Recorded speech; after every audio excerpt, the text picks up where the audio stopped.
Hi, I'm Band Corporal Jamie Wardle, and this is the trombone.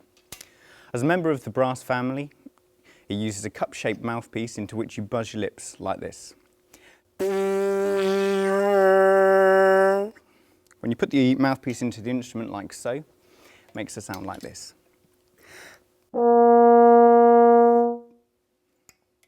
The trombone is like any other brass instrument because it doesn't use valves to change the note, but it has instead a long slide with which the player has to use to physically lengthen or shorten the instrument.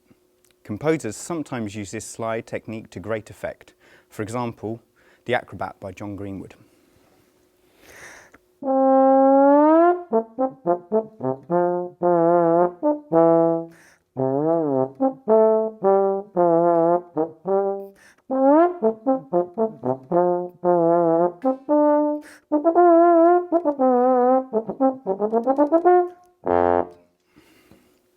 So there are a total of 7 positions on the slide. Each one lowers the pitch by a semitone. Some trombonists also use a valve or trigger, like this one, operated by the thumb. This can extend the instrument's range, but also allows for alternate slide positions during difficult passages of music. The trombone has been around for about 600 years and was used extensively throughout Europe. When it first appeared in the 1400s, it was called the sackbut, which literally translates as push-pull. Many instruments change quite significantly over many years as technology and design improves, but the sackbut was pretty much spot on from the beginning. It looked almost identical to the modern-day trombone, but the bell was much less flared than the one I have here. As the only chromatic brass instrument at the time, its main purpose was for use in church, where it would double the voice parts in sacred music. But it was also used in town bands and high up on the city walls, where it could herald the arrival of important people into the city, along with trumpeters. Mozart often used the trombone in his operas to accompany scenes of otherworldly or supernatural themes, or in sacred settings due to its religious implications. But it was Beethoven who introduced the trombone into the symphony orchestra in 1808 with his famous Fifth Symphony.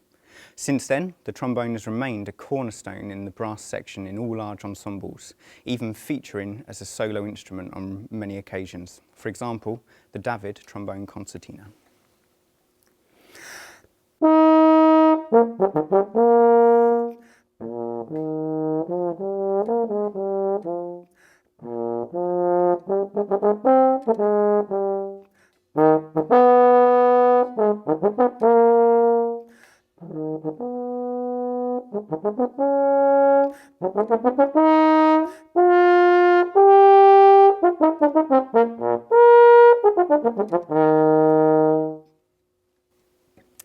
Normally, the trombone section in a band or orchestra consists of 3 trombones, 2 tenors and 1 bass, but there can be many more depending on the size of the band.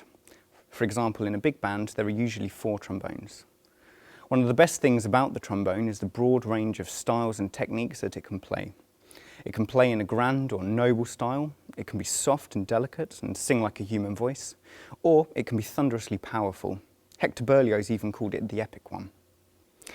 Because it is so versatile, the trombone is used in lots of ensembles such as the concert band, symphony orchestras, brass bands, marching bands, brass ensembles, dance bands, big bands, jazz bands, and even pop music.